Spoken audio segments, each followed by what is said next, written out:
खुलुमबाय माय डियार जिबि ब्लग फेमिलि आरो मानगोनां रायजो राजाफोर। फेरेंगा बिथाङा हाग्रामा महिलारि बिथां सारा देरहायोब्ला हाग्रामा महिलारि बिथां सारनि गारियाव बारस'नानै थैगोन आरो गाव देरहायोब्ला हाग्रामा महिलारि बिथां सारा गावनि गारियाव बारस'नानै थैनांगौ होननानै गावनो बुंदों। नाथाय हाग्रामा महिलारि बिथां सारा मोनसे स्पष्ट खोथाखा, बेबादि मोनसे चेलेन्ज, गाज्रि रोखोमै चेलेन्ज, थैलायलायनाय चेलेन्ज बिथांनि खुगानिफ्राय मालाबाबो ओंखारफेरा। दा दिनैनि बे भिडिअनि गेजेरजों बिथाङा थैमारसिगोन नामा? बिथाङा थैमारसिगोन नामा फेरेंगा बिथाङा? आरो रायजो राजाफ्रा मा लुबैयो? लोगोसे दुलाराय बर' फरायसा आफादनि आफादगिरि मानगोनां दिपेन बर' बिथाङा फोरमान होबाय आन्दलन खालामनो होननानै जे बिटिआर एकर्डनि दफाफ्रा आखरे आखरे मोनसेबो मावफुंजायाखै। दा मावफुंजायाब्ला प्रमद बर'आबो थैनांगौ। बे खोथाखौ दिनैनि भिडिअनि गेजेरजों सावरायनो थांगासिनो दं। Hello' everyone, one second welcome back to the channel. दिनैनि गोदान भिडिअ नोंथां बयखौबो गोसो गोथारै बरायदों। लोगोसे आसा खालामो इसोरनि अननायाव नोंथां बयबो मोजां मोजां दं। जाय प्रमद बर' बिथां बिटिआरनि बारग' सिएम, बिथाङा दुलाराय बर' फरायसा आफादनिफ्राय फैनाय, आफादगिरि दैदेनबोनाय, जांख्रिथायारि गुथालनिफ्राय फैनाय होननानै गावखौ बुंनानै लायो। नाथाय बिथाङा जे एसेबां थगायखावा, नाम्बार वान थगायग्रा बिथाङा। सेकेन्डआव दङ गर्जन मोसाहारि, बिथांखौबो बुंगोन। थार्डआव दङ फेरेंगा बिथां। दा खोथाया जाहैबाय मा, जाय प्रमद बर' बिथाङा बिटिआर एकर्डनि दफाफ्रा आखरे आखरे फालन खालामजायाब्ला सासे मन्थ्रिनि न'आव थांनानै सुइसाइड जाहैगोन होननाय खोथाया बिथांनि खुगानिफ्राय गथारदों। दिनै बिटिआरनि एकर्डनि दफाफ्रा आखरे आखरे फालन खालामजायासै। सोरबा बिपिएफनि दैदेनगिरिफ्रा बा बबेबा बिर'धि दोलोफ्रा बुंनायमोनब्ला, फालन खालामजायासै आखरे आखरे होनना बुंनायमोनब्ला रावबो गनायनाय नङामोन, बा रायजो राजाफ्रा होनबाबो गनायनाय नङामोन। नाथाय गावसिनिनो सासे गोमबा बेगदार, बलजेबा बेगदार थाया होमबा, गोमबा बेगदार पावार स्टारिं एबसुनि प्रेसिडेन्ट दिपेन बर' बिथाङा बुंबाय जे बिटिआर सुक्तिनि दफाफ्रा आखरे आखरे फालन खालामजायाखै, बेखौ फालन खालामनांगौनि सार्थ'आव आन्दलन खालामगोन। आन्दलन खालामगोन मानि मा? बिटिआर एकर्डनि दफाफ्रा जेबो मावफुंजायाखै, बिनिखायनोसो बिथांमोना आन्दलन खालामनो नागिरदों। दा मावफुंजायाखै होननानै एबसुनिफ्राय फोरमान होबाय।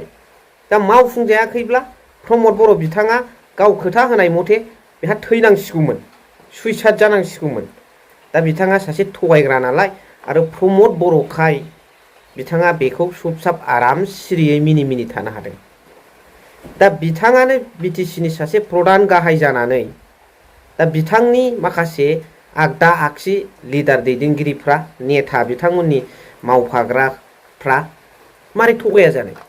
बिथांमोननि गाहाय इउपिपिएलनि गाहाय दैदेनगिरियानो थगायोब्ला फेरेंगा बसुमतारी, रनजित बसुमतारीनि थाखाय थगायनाया बेसेबां गिदिर बाथ्रा।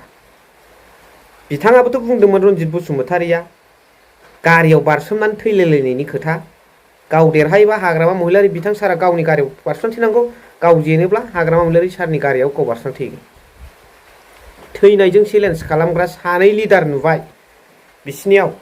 नाथाय हाग्रामा महिलारि बिथां सारा मालाबाबो आंनियाव बारस'नानै थैफैदों बा आं थैगोन होननानै थैनायजों चेलेन्ज होफेराखै।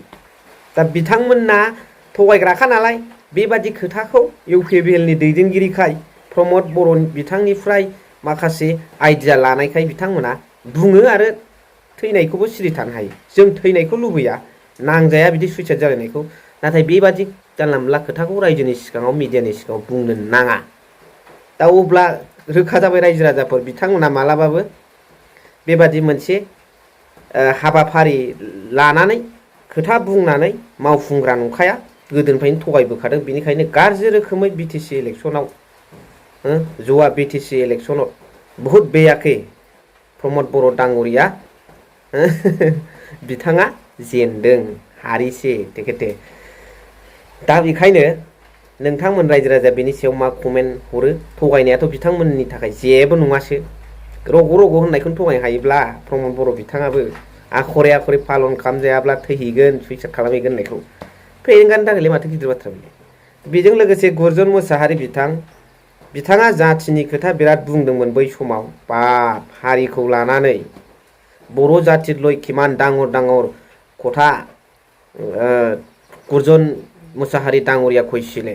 बाप बाप बाप बाप এতিয়া एकबारे थलद नामि आहिছে। ইয়াত अर्थ'थ' কি फैसा, बिथांनो फैसाल' नांगौ, जेबो गैया। दा बिथांनि लिडारशिप पलिटिकल करियार खतम। बिथांखौ रावबो सिनायलाबो। आजकल गुरजन मोसाहारी साहब को कोई नहीं जानता और उनका पॉलिटिकल करियर खत्म हो गया। बावखुंग्री समस्थित BPF दलक हाराबर कारणे गुरजन डांगरिया डिजाइन बनवा ता मास्टार माइंड। किन्तु तेखेटर मास्टार माइंड कुंटु लेभेलत মই नाजानो दे।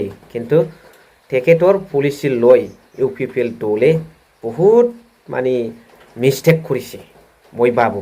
कारण गुरजन डांगरिया कथा लय तेखेत सकले प्रमोद बर' डांगरिया तथा UPPL दले चलिছে আগত এই BTC নির্বাচনত। এতিয়া ডিজাইন বনাইছে, এতিয়া কি কিমান লাচিং সিং खोथा बियो लास লাগিব লগা কথা हारिছে। डिजाइन बनाइलेও हारिছে, न' बनाइलेও तेखेते हारिছে। बाप दा होमबा गुरजन मोसाहारि सारनि सायावबो नोंथांमोना मा बुङो रायजो राजाफ्रा फोरमायहरबानो जाबाय। भिडिअखौ एसेखिनियावनो दोनथ'बाय। थेंक इउ भेरि माच फर वाचिं।